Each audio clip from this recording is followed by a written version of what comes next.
Mega DSC నిజంగా దీని మీద చాలా మంది ఆధారపడి ఉన్నారండి. మెగా డిఎస్సి గురించి ఎప్పుడు తీస్తారా, ఎప్పుడెప్పుడు అని ఎదురు చూస్తున్న నిరుద్యోగులు కోకొల్లలుగా ఉన్నారు. వాస్తవం మాట్లాడాలంటే ఈ మెగా డిఎస్సి పుణ్యమా అంట చాలా మంది అప్పులు పాలైపోయిన వాళ్ళు కూడా ఉన్నారు. నన్ను అడిగితే కనుక ఎందుకంటే అప్పులు పాలవడం ఎలాగా అని అంటారా, అంటే డిఎస్సి తీసేస్తారు కదా అని జనవరిలో జాయిన్ అయిన వాళ్ళు ఉన్నారు, అలాగే నవంబర్లో ఇన్స్టిట్యూషన్లో జాయిన్ అయిన వాళ్ళు ఉన్నారు. కానీ వాళ్ళందరూ కూడా కంటిన్యూస్గా మధ్యలో మానేస్తే మళ్ళీ కోచింగ్ తీసుకోవడం మధ్యలో ఆపేస్తే ఇబ్బంది పడతామేమో అని చెప్పి అప్పటి నుంచి ఇప్పటి వరకు అన్ని నెలలు కూడా కోచింగ్ తీసుకున్నాం అన్నారు. 1 నెల 2 నెలలు కోచింగ్ తీసుకుంటే సరిపోద్దని అనుకున్న వాళ్ళు ఇంచుమించుగా 7-8 నెలలు బట్టి కోచింగ్లో సెంటర్లో పడిగాపులు పడాల్సి వచ్చిన పని వచ్చింది. కాబట్టి ఖచ్చితంగా వాళ్ళందరికీ ఆర్థికంగా భారమే కదండి. కాబట్టి డిఎస్సి అవుతుందా అని అంటే కనుక డిఎస్సికి ఎస్సీ వర్గీకరణకి ముడిపెట్టారండి లేనిపోయిన తలపోటు. కాబట్టి డిఎస్సికి ఎస్సీ వర్గీకరణ ముడిపెట్టడం వల్ల ఎస్సీ వర్గీకరణ అంటారా ఆమె తూమి తొందరగా తేలిపోయేది అయితే కాదు. ఎస్సీ వర్గీకరణకి బోల్డ్ అన్ని చాలా చిక్కుముడి ప్రశ్నలు ఎస్సీ వర్గీకరణకు ఉన్నాయి.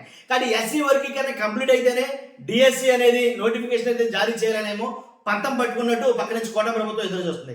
ఎందుకంటే దాన్ని బట్టి ఎస్సీ వర్గీకరణ కంప్లీట్ అయితే దాన్ని బేస్ చేసుకుని పోస్టులు జాబితా తీయడానికి మనకు వీలుగా ఉంటుంది అని చెప్పేసి వాళ్ళ ఉద్దేశం వాళ్ళది. మొత్తానికి ఎలాగైతే ఎర్రకాటంలో పడిపోయాడు నిరుద్యోగి అని చెప్పాలి. కాబట్టి డిఎస్సి ఎప్పుడు నోటిఫికేషన్ ఎప్పుడు వస్తుందని ఎదురు చూసే వాళ్ళకి ఒక మంచి మాట అయితే చెప్పాలనుకున్నాను నేను. ఏంటంటే ఖచ్చితంగా 600 అయినా 106 అయినా ఎస్సీ వర్గీకరణని ఫిబ్రవరి నెలలో కంప్లీట్ అయిపోవాలి, నివేదికతో సహా అన్ని ఇచ్చేయాలి అని చాలా స్ట్రాంగ్ ఇన్స్ట్రక్షన్స్ అయితే కనుక వెళ్ళాయి. కాబట్టి ఈ నెలలో ఖచ్చితంగా ఇచ్చేయాలని అన్నారు.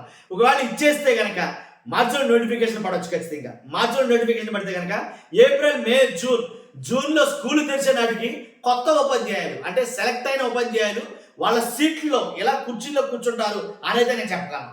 ఇది గుడ్ న్యూస్ అని చెప్తాను నేను మీకు. ఎందుకంటే అసలు నన్ను అడిగితే ఎస్సీ వర్గీకరణతో ముడిపెట్టినందుకు అసలు ఈ విద్యా సంవత్సరంలో ఎట్టి పరిస్థితుల్లో కూడా అసలు విద్యా సంవత్సరంలో కొత్త ఉపాధ్యాయులు నూతన ఉపాధ్యాయులు వాళ్ళ స్థానాల్లో కూర్చోవడం అనేది అసంభవం అని నేను చెప్పాను నిజంగానే.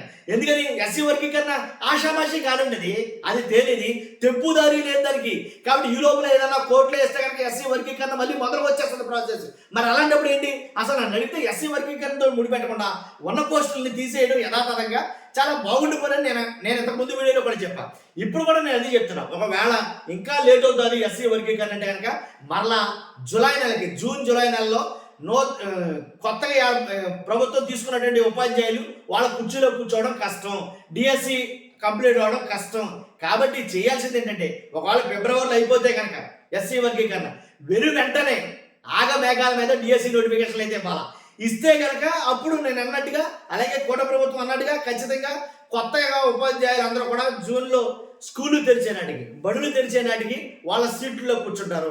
కాబట్టి నాకు తెలిసి ఇలాగే జరుగుతుందేమో అని అనుకున్నాను నేను. కాబట్టి కొత్తగా 100% కొత్తగా ఎవరైతే డిఎస్సికి ప్రిపేర్ అవుతున్నారో మొత్తం నిరుద్యోగులు అందరూ కూడా వాళ్ళ ఆశలు 100% నెరవేరాలి అని అనుకుంటే కనుక ఖచ్చితంగా ఇప్పుడు అయితే నోటిఫికేషన్ అయితే కనుక తీయాలి, మార్చిలో తీస్తారని అనుకుంటున్నారు. అందుగురించే కార్యాచరణ ప్రారంభమవుతుంది.